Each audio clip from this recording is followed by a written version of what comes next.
After watching this video, you'll have a powerful 4-step blueprint to build a V-shaped body as quickly as possible. But let's be honest, you've probably seen many such videos before and still haven't achieved your dream physique. This video is different. Here I'll share complete knowledge on the diet and exercises that will help you transform your body, whether you're skinny, fit, or overweight, into the ultimate aesthetic physique. This plan works for all body types and with any equipment. Step 1. The divine ratio. Even the famous artist Leonardo da Vinci questioned what an ideal male body should look like. His conclusion is not very different from what many women still find attractive today. Although modern social media promotes the idea that a dad bod is most attractive, studies tell a different story.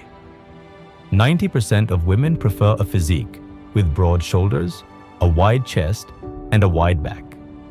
All of this creates a 1.6 to 1 shoulder-to-waist ratio. To achieve this look, you'll also need to focus on your abs and arms.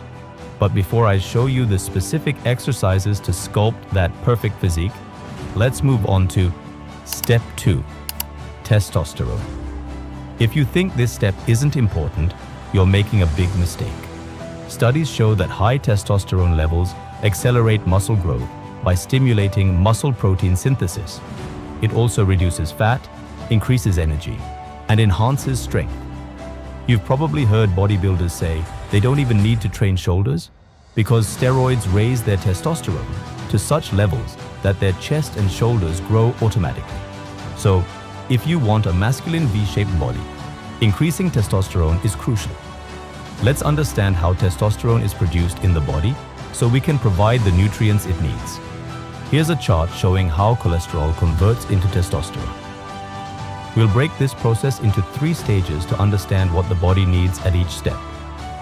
The starting point is cholesterol, which you get from eggs, raw milk, liver, and red meat.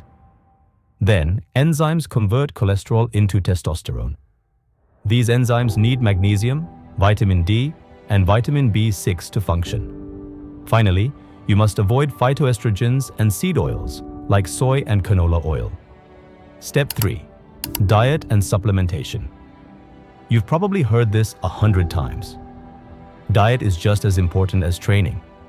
But the truth is, diet is more important than training. Let's say you train 5 times a week, but your diet is poor. You'll still get poor results. But if you train just twice a week and your diet is top-notch, the results will be far better. So listen carefully. For muscle growth, the best diet is 1.5 grams of protein per kilogram of body weight daily.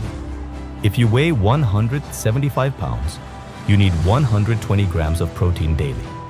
It might sound like a lot, but if you switch to a keto diet with just 20% carbs, it becomes easy to achieve. Focus on steak, chicken, fish, dairy, and eggs. For pre-workout, avoid chemical supplements. Instead, take a natural mix of shilajit, ginger, and lemon juice. If you've hit puberty, black coffee works too. For post-workout, take natural coconut water. No need for flashy drinks. Your diet also depends on your current body fat percentage. If your body fat is above 18 to 23%, eat 300 calories less than your maintenance level.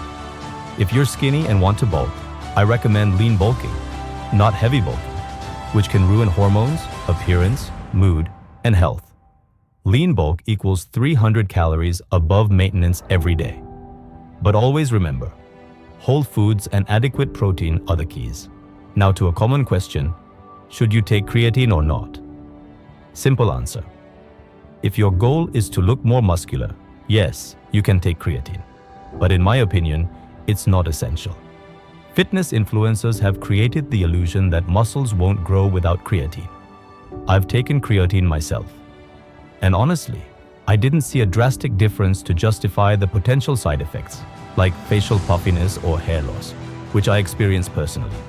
However, people like David Lade take creatine and still don't look puffy. So maybe you'll be fine too. If you choose to take it, 3 to 5 grams daily is optimal. But recovery only works when you train. So let's move on to Step 4, training. Now, I'll show you a step-by-step workout routine to build an aesthetic body no girl can ignore. You'll need to train shoulders, lats, upper back, arms, chest, forearms. We'll use the Arnold split, created by the greatest bodybuilder ever. But also don't forget to do cardio-best cardio options: cycling, sprinting, long-distance walking, martial arts, or swimming. Your weekly routine will be: Day 1, chest and back. Day 2, shoulders and arms. Day 3, legs day. 4, chest and back. Day 5, shoulders and arms. Day 6, optimal cardio day. 7, rest. Save this or take a screenshot. Now let's talk about exercises. Start with any weight where you can barely do 3 sets of 8 reps. When you can easily do 13 reps with that weight, increase it. This is called progressive overload. If you only have dumbbells or do calisthenics, just Google the exercise names from this video and find their dumbbell or calisthenics versions. Chest and back day. Bench press or chest press machine. Incline. Dumbbell press pull-ups, 4 sets. Wide lat pull down. Close grip pull down. Bent over rows, shoulder and arm day. Seated dumbbell raises cable. Lateral raises. Barbell curls. Dips. Hammer curls. Triceps. Push downs. Leg day. Squats. Lunges. Box jumps. Standing calf raises. These will also boost your mobility and agility. So stop making excuses. Become the best version of yourself. For more self-improvement tips, subscribe to the channel and turn on notifications so you never miss a video. See you next time with another life-changing video.